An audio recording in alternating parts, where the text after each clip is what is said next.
Buenas noches, amigas y amigos de SUTV Canal 15, desde esta positiva universidad en la que decimos sí a una serie de aspectos importantes y ahora vamos a decirlo a un cambio generacional, podría pensarse en ese Ateneo de los economistas de Costa Rica que se llama la Academia de Centroamérica y que ha nombrado como su nuevo presidente al economista Luis Mesalles, quien alguna gente conocerá como un distinguido empresario y otra gente lo conocerá como ex vicepresidente del Banco Central y otra gente lo conocerá como columnista en uno de los diarios de circulación nacional y otra gente lo conoce como parte de Ecoanálisis, que es son unos señores que se suben arriba de la montaña y ven lo que viene en el futuro. Bienvenido, don Luis, y felicitaciones por su nombramiento. Muchas gracias, muchas gracias. Cuéntenos un poquito de la academia, aunque hemos tenido miembros de la academia aquí en esta sala,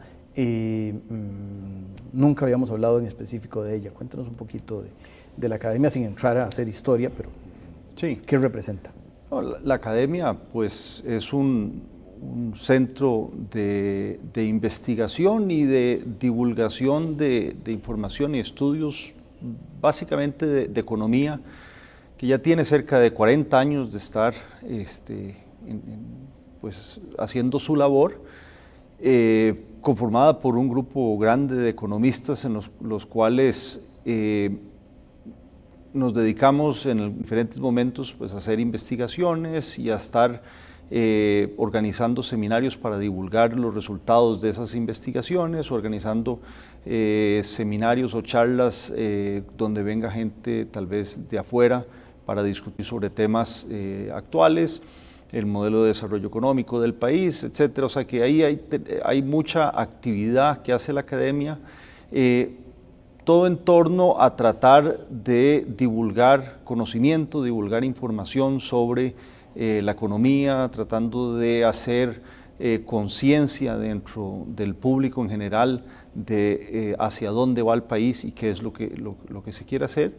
Tal vez a diferencia de algunos otras empresas, como usted mencionaba, Ecoanálisis, que también formo parte, Ecoanálisis o CEPSA son más viendo la coyuntura de corto plazo, tratando, como dice usted, de subirse en un lugar y ver lo que está pasando en ese momento. La academia siempre se ha distinguido un poco más tratando de ver más en el largo plazo y buscando un poco más de investigar sobre diferentes sectores de la economía que puedan requerir cambios estructurales y que la academia trata de influenciar sobre esos cambios. Me parece que otro aspecto que conviene destacar de la academia es que tiene un acervo editorial muy significativo y creciente, de manera que incluso bajo su presidencia lo invito a que, porque ustedes todos los años hacen un estudio de las políticas y de la perspectiva y que sería interesante que en el momento de esa presentación también se la vinieran a hacer a las amigas y amigos que nos acompañan fielmente los miércoles por la noche y los domingos cuando quieren oír 2 veces el mensaje. Sí. No, básicamente sí, lo que nosotros llamamos el libro anual de la academia ya se ha convertido en referencia en muchos círculos sobre un análisis de lo que sucedió en la economía durante el último año, y ahí hay libros clásicos que ya se han vuelto en los 80s, ¿verdad? Cuando se hablaba de un título, Estabilidad sin crecimiento, cuando se había logrado la estabilidad pero no se crecía, qué sé yo, ahí hay un acervo bastante importante. Este año estamos trabajando en uno que se llama, o el tema es sobre las reformas pendientes. Muchos han hablado aquí en Costa Rica durante los últimos 20 años, especialmente 25 años, sobre la cantidad de reformas que se han hecho, pero también se han planteado muchas reformas o propuestas de reforma que nunca se han llevado a cabo. Entonces, y ahí viene mucho la discusión que hay entre no solo economistas, sino también políticos y sociólogos de cuál es el modelo de desarrollo económico que tiene el país. Como que nos hemos ido para un lado y para otro sin tal vez algún rumbo definido, entonces la academia este año está dedicándole el estudio a ver, bueno, cuáles son esas reformas pendientes que se hablan y a ver en qué momento Costa Rica las podría hacer. Bueno, y una de las formas tal vez de mirar un poco ese tema del cansancio de las reformas podría ser el que el expresidente de la academia, don Eduardo Lizano, profesor emérito de la Escuela de Economía, en sus primeros 6 años en el Banco Central fueron los 6 años de reformas. Yo diría que en sus 4 siguientes años, que fueron alrededor del cambio de siglo, hizo comparativamente, aunque el 4 es menor que 6, pero hizo muy pocas reformas, y me parece que ahí hay un elemento de cansancio de reformas o de reformas pendientes que por la propia complejidad era más difícil. Pero bueno, ustedes sí, nos lo contarán más adelante. Sí, tal vez ahí yo creo que el tema es que después de la crisis de finales de los 70, principios de los 80, tal vez había una necesidad de hacer un cambio importante en la economía y hubo el campo fértil para poder lograr una serie de reformas, pero cuando ya se llegó a cierto nivel, tal vez en el que los costarricenses nos sentíamos no tan agobiados y entonces no se vio tanta necesidad de hacer cambios y ahí fue donde se llegó a ese agote, y yo diría que básicamente uno, si se pone a revisar en los últimos 12 o 15 años, es muy poco lo que se ha hecho en términos de cambios de la estructura de la economía. Nos estamos quedando básicamente estancados en el mismo lugar, y eso entonces hace también que la gente sienta que se hicieron muchos cambios en su momento, pero los resultados no han sido tal vez lo que se esperaba. Y ahí la pregunta es, bueno, ¿qué es? ¿Que nos tenemos que volver a donde estábamos antes, o es que nos faltó unos cuantos pasos más adelante para poder completar el esquema y por lo tanto completar que los resultados llegaran a todos los estratos que se quería que se llegaran? Que al final yo creo que el objetivo de todos es el mismo. Se habla de que hay economistas que buscan un objetivo, otros que buscan otro. Yo creo que el objetivo de todo economista, nos enseñan en principios de economía, uno es maximizar el bienestar de todos, ¿verdad?, con recursos escasos. ¿Cómo hacer eso? Es un problema que es complicado. Y obviamente ahí, bueno, cuando se atraviesan los políticos, todavía un poquito más complicado. Claro, también retomando un poquito el tema de la academia, me parece que, ya que es el tema sobre el que estamos hablando, me parece útil recordar a don Alberto Dimare, a don Claudio González y al mismo don Eduardo. No quiero decir que fueron los únicos, porque hay una serie de gente de su generación que los acompañaron, pero me parece que son... Don Víctor Hugo Céspedes, don Álvaro Cedeño, es dentro de la gente que estaba ahí, que ha formado parte de la academia y que nos ha ayudado a tener ese gran acervo de conocimiento que tiene la academia, y que pues lo que tratamos de hacer es obviamente compartir eso con la mayor cantidad de gente posible a través de los seminarios, a través de charlas, a través de grupos de formación. Trabajamos mucho con periodistas, con asesores legislativos, tenemos un programa de jóvenes economistas que llamamos, que es básicamente gente joven, graduada de economía, que tal vez sigue sintiendo... Ese es tal vez el programa más importante. No quiero decir que los otros no lo sean, o hacen muchas cosas, pero ese programa me parece que es importantísimo. Sí, que la gente joven siente la necesidad de seguir creciendo académicamente, ¿verdad?, aunque no esté ya en la universidad, o en muchos casos gente joven que también ha ido a hacer su posgrado en el exterior, y cuando regresa pues quiere compartir su conocimiento. Entonces la academia ha abierto ese espacio para que la gente pueda compartir ese conocimiento y haya un lugar de discusión de ideas nuevas, que no nos quedemos estancados siempre creyendo que lo que aprendimos en la universidad hace muchos años es lo único que existe, sino que siempre haya un crecimiento intelectual, y con base en ese intercambio, pues entonces llegar a propuestas concretas ya en el campo en el que esté cada uno trabajando. Hay un nuevo periodo, don Luis, y digamos, ante la nueva presidencia, ante la presidencia Mesalles, digamos, ¿cuál sería su visión si dentro de una década alguien le preguntara por las cosas que ocurrieron en la academia en la década que empieza ahora,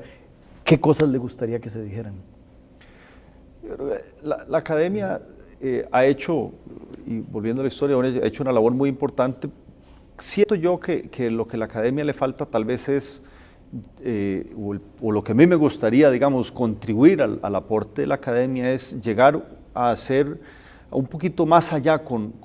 de influencia sobre algunos sectores que tal vez no entienden tanto la economía y por lo tanto dan opiniones sobre economía que no son sustentadas en un marco teórico, un marco sólido de conceptos. Entonces la influencia que pueda tener la academia sobre esos mismos jóvenes economistas que van saliendo, los periodistas, a nivel de empresarios, a nivel de la gente común, que pueda tener por lo menos un poquito más de entendimiento de lo que está pasando en la economía y por lo tanto hacerse una opinión sobre aspectos que se discuten a nivel nacional un poco más independiente y no estar o no tomar simplemente la oración o la frase que le suene más bonita o que le suene más atractiva de parte de algún político que simplemente trató de hacer una frase cliché, la cual le captó la atención a la gente y ya la gente se queda con que esa es la idea general sin necesariamente ser una realidad. Yo creo que hay muchas afirmaciones que se hacen en los medios de comunicación que no tienen ningún sustento desde el punto de vista económico y que nos toca una tarea en la academia de tratar de combatir esas falsedades. Yo creo que eso es lo que estoy tratando de incorporar o de agregarle a la academia. No es que la academia no lo hace, pero creo que nos falta un pasito más allá en ese sentido. Para eso, obviamente, la academia tiene que fortalecer mucho la parte de investigación, estar muy solidificada en la parte de análisis de lo que sucede para que con bases conceptuales bastante fuertes podamos entonces dar adelante nuestra opinión y que la gente entonces entienda por qué es que está sucediendo eso. Pues con esa idea vamos a decirle al canal que le dé un mensaje a las amigas y amigos y nosotros regresamos.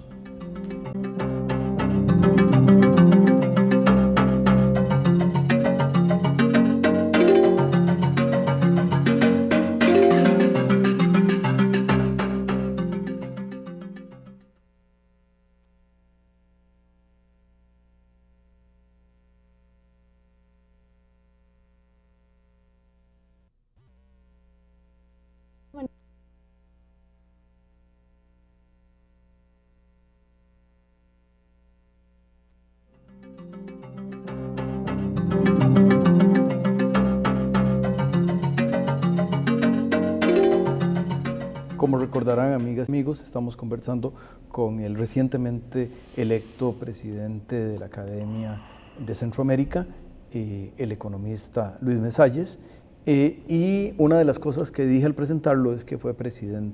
vicepresidente del Banco Central,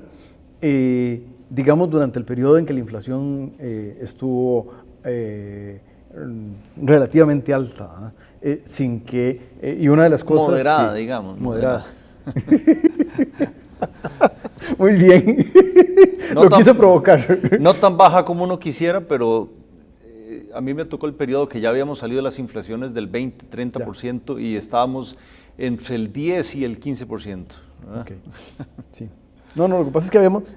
había llegado a una cierta convergencia alrededor de 10 y había una esperanza de que se iba a alcanzar y más o menos daba la impresión cuando Eduardo se fue de que venía lentamente bajando y se fue don Eduardo y se fue, hubo 2 años muy feos. Hubo 2 años muy fuertes, sí. Y me parece que una de las primeras cosas que yo creo que vale la pena, ya que empecé a decir eso, una de las cosas que debo decir con toda honestidad es que el vicepresidente del Banco Central no provoca inflación. Es más, el Banco Central es un cuerpo colegiado y decía una querida profesora de la Escuela de Economía, que ha estado 2 veces en el Banco Central, que una de las cosas que le entristecía era la poca capacidad que tenía el Banco Central de influir sobre ciertas maneras, o dicho en términos de la discusión académica de hasta dónde la oferta monetaria es exógena o no. Pero me parece que es un buen punto. Creo que estaba muy sonriente en estos días don Francisco de Paula Gutiérrez, y coméntenos un poquito sobre las sonrisas de don Francisco. No, yo creo que se está viviendo un momento muy interesante desde el punto de vista de Banco Central, y al estar yo ahí varios años, pues uno siempre le queda el gusanillo ese de banco centralista, diría uno, y que el tema me atrae mucho. Yo creo que el cambio que se está dando que se dio a partir del 17 de octubre, y que yo todavía estaba ahí presente en el Banco Central,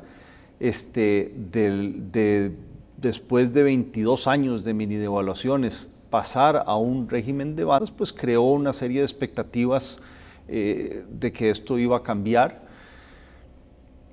Los primeros 3 meses lo que ha sucedido es que la apertura que se empezó a dar para que el tipo de cambio pudiera fluctuar entre un rango de un tipo de cambio piso y un tipo de cambio techo, relativamente pequeña, diría uno, la banda, más o menos 1% es una banda pequeña, y al final el que se haya pegado al piso, como decimos, el tipo de cambio bajó en los primeros días y ahí prácticamente se quedó siguiendo lo que el Banco Central había dictado como el piso. Al principio como que se vio como una frustración, que es un fracaso del nuevo régimen, que simplemente lo que pasó fue que estábamos con un régimen de mini devaluaciones, ahora pasamos con una banda, pero pegado al piso con mini devaluaciones, es un sistema de mini devaluaciones con un tipo de cambio un poquitito más bajo. Ahora viene el Banco Central y anuncia que ese piso que tenía, que iba deslizándose día a día hacia arriba, iba a ir aumentando, ahora ya no va a ir aumentando y prácticamente se vuelve fijo. Las sonrisas, yo creo que de don Francisco vienen del lado de que, bueno, se está avanzando con ese nuevo régimen, en el sentido que se van ampliando el ancho de las bandas tal y como se había previsto, y que en alguna medida eso le está ayudando al Banco Central a bajar un poco la inflación. Obviamente ayudado por una serie de factores externos al Banco Central. El precio del petróleo se ha regulado, digamos, ya no tenemos esos shocks fuertes del precio del petróleo, pero sobre todo los efectos monetarios que estaban teniendo la entrada de capitales al país. Los últimos 2 años, lo que es especialmente inversión extranjera directa, ha aumentado significativamente. Costa Rica es un país que venía acostumbrado a 500 millones de dólares de inversión extranjera directa por año, y las cifras que el mismo Banco Central publicó en su programa monetario esta semana da que el año pasado fueron 1.500 millones, o sea, prácticamente 3 veces la inversión que veníamos acostumbrados. Es un shock fuerte para la economía que lo tiene que absorber, y como lo venía absorbiendo con el régimen anterior de mini devaluaciones, era simplemente el Banco Central fijaba su tipo de cambio para el día, y las divisas de más que entraban, que no podía absorber el mercado, el Banco Central las compraba, acumulaba reservas, y al comprar esas divisas emitía colones, y eso causaba inflación. Tenía muy amarradas las manos y no podía hacer nada, o sea, no estaba controlando, no estaba fijando ver cuál era su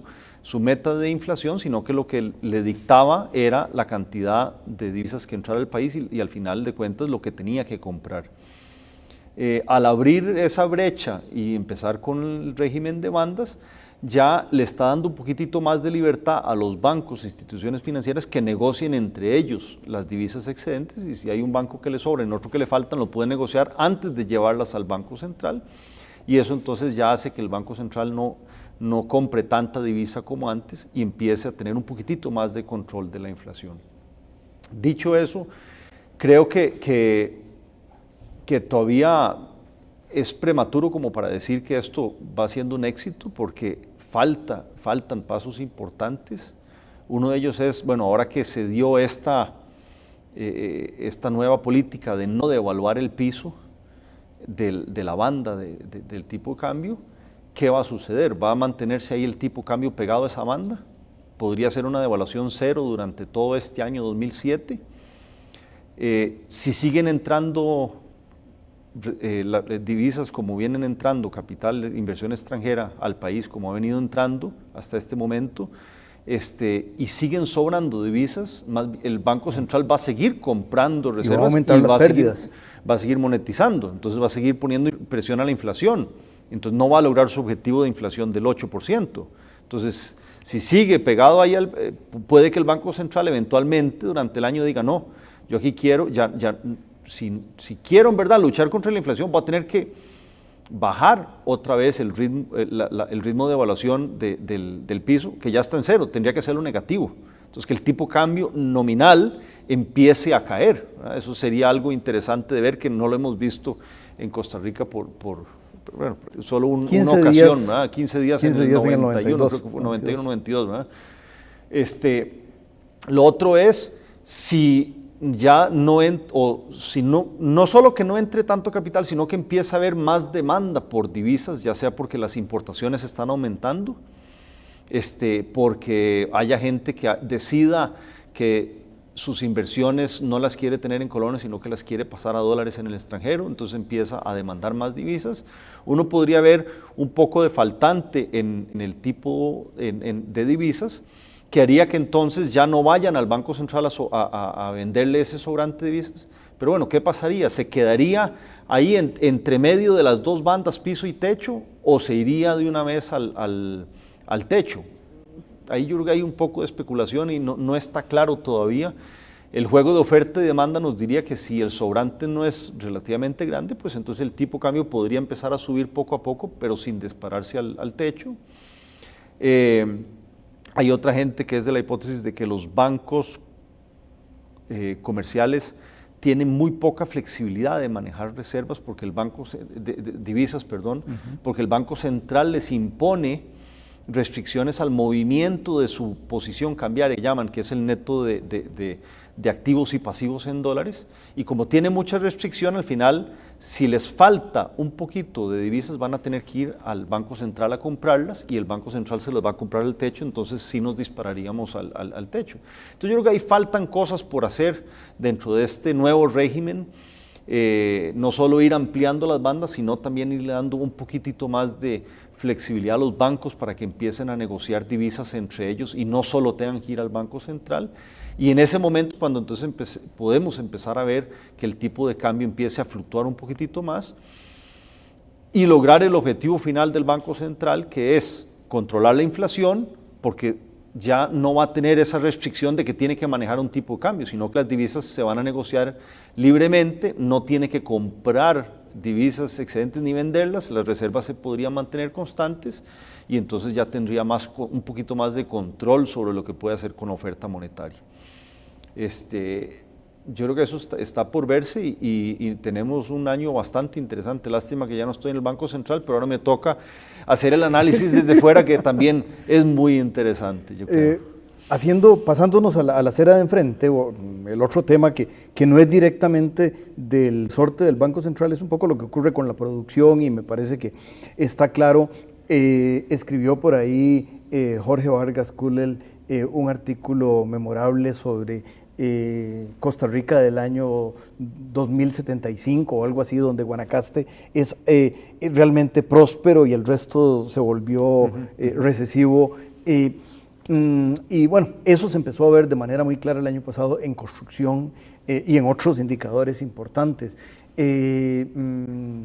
Vayámonos un poquitito a la producción. ¿Cómo mira esa? Yo creo que es parte de lo que estamos hablando, de que la gran cantidad de capital extranjero que está viniendo, y mucho de ese focalizado en inversión inmobiliaria en la zona de